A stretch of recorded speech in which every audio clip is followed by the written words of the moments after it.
আজকে আপনারা জানেন যে বিধায়ক অখিল গগৈ তেখেতজন বিজেপির এজেন্ট ডাঙর এজেন্ট। এই অখিল গগৈ সাংবাদিক বন্ধুসকল শুনিব। অখিল গগৈ এটা মিটিঙত আহি কৈছে যে দেশৰ পৰা বিজেপি আৰু ইউডিএফ উৎখাত কৰিব লাগিব। অখিল গগৈয়ে বিজেপির এজেন্ট, বিজেপির ডাঙর এজেন্ট। অখিল গগৈ মিটিং করে মাত্র মুসলমান অঞ্চল, হিন্দু অঞ্চলত অখিল গগৈ নাযায়। তাতে বিজেপি ওয়াক ওভার দিছে, কংগ্রেসে যেনেকে ওয়াক ওভার দিছে অখিল গগৈ ডাঙরিয়া তাতে ওয়াক ওভার দিছে।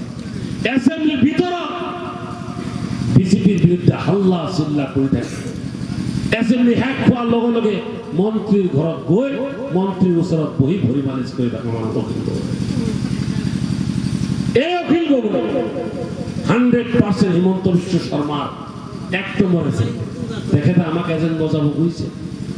অখিল গগৈর অবস্থে মিয়া খেদা আন্দোলন হয়েছে, মিয়াক ধরি মারিছে।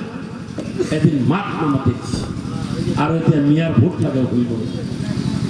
অখিল গগৈ এনআরসি চলাকালীন মিয়া মানুহৰ নামত এনআরসি 2 নম্বরী করা বলে তার সংগঠনে ক্রিয়ক মুক্তিয়ে হাজার হাজার কমপ্লেন এক রাতে দিছিলে মুসলমানের বিরুদ্ধে। অখিল গগৈ এখন মিটিংত কৈছে বাংলাদেশী মিয়া আর হিন্দু বাঙালি অসমৰ পৰা খেদিব লাগিব। আজি অসমীয়া আমাৰ মুসলমান অঞ্চলত আহি অখিল গগৈ ডাঙৰ ডাঙৰ লেকচাৰ মাৰে। তেখেতে নিজে 2026 চনত শিৱসাগৰ সমষ্টিৰ পৰা চিৰ বিদায় ল'ব লাগিব। তেখেতে আমাক বিদায় দিব নোৱাৰে। আজকে আপনারা জানেন যে বিধায়ক অখিল গগৈ তেখেতজন বিজেপির এজেন্ট, ডাঙর এজেন্ট। এই অখিল গগৈ সাংবাদিক বন্ধুসকল শুনিব।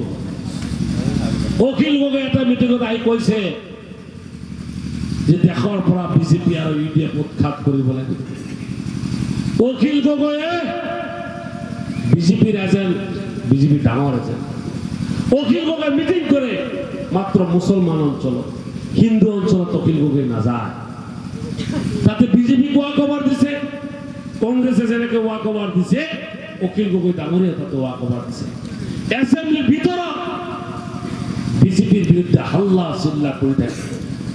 এসেম্বলি শেষ হোৱাৰ লগে লগে মন্ত্রীর ঘৰত গৈ মন্ত্রীর ওচৰত বহি ভৰি মালিচ কৰি থাকে মানুহ অখিল গগৈ।